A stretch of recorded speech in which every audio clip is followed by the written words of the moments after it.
जय जय श्रीराम. दैनिक प्रवचन नामयोगी श्री ब्रह्मचैतन्य महाराज. विषय भक्त आणि परमात्मा एक रूपच असतात. महाराज म्हणतात, आमच्या हातून वारंवार चुका होतात असे तुम्ही म्हणता. लहान मुलगा चालताना अडखळतो, पडतो किंवा बोलताना बोबडे बोलतो. त्याचे आईबापांना कौतुकच वाटते. त्याचप्रमाणे तुमच्या चुकांचे मला कौतुक वाटते. चुका सावरण्याच्या तुमच्या प्रयत्नांचेही तसेच कौतुक वाटते. म्हणून त्याबद्दल तुम्ही काहीही मनात आणण्याचे कारण नाही. गुरुने एकदा सांगितले की तुझे मागचे सर्व गेले, पुढे मात्र वाईट वागू नकोस. तर शिष्याने ते श्रद्धेने खरे मानावे. आपल्या हातून होणाऱ्या चुकांचे परिमार्जन नामच करू शकते. भगवंताचे नाम हे सर्व रोगांवर रामबाण औषधच आहे. नामाचे हे औषध सतत थेंब थेंब पोटात गेले पाहिजे. ऑफिसमध्ये सुद्धा ते आपण बरोबर घेऊन जावे. विद्वान, अडाणी, श्रीमंत, गरीब सर्वांना हे औषध सारखेच आहे.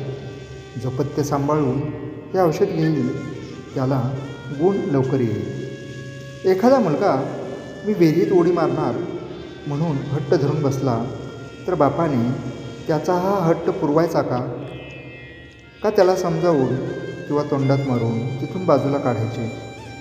त्याप्रमाणे तुमचे विषय मागण्याचे हट्ट आहेत.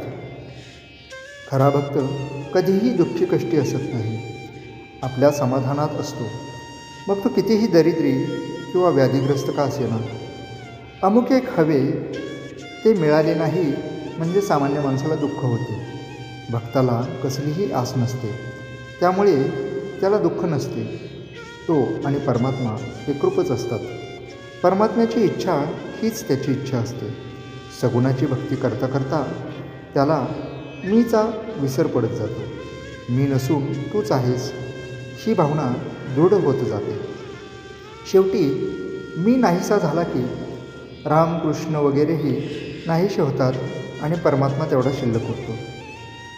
आजारातून उठलेल्या अशक्त माणसाने जसे काठीच्या आधाराने चालावे त्याप्रमाणे प्रापंचिकाने सगुण भक्तीने तरुण जावे. देहबुद्धी असणाऱ्या माणसाला सगुणा वाचून भक्तीच करता येणार नाही. भगवंताला आपण सांगावे की हे भगवंता, तुझी कृपा माझ्यावर असू दे आणि कृपा म्हणजे तुझे स्मरण मला अखंड राहू दे. यातूनच त्याची भक्ती उत्पन्न होईल. भगवंता वाचून कशातही समाधान नाही, त्याच्याशिवाय जगण्यात आनंद नाही. जो भगवंताचा झाला म्हणजे त्याच्या नामात राहिला त्याला जगण्याचा कंटाळा येणार नाही. आजचे बोधवचन.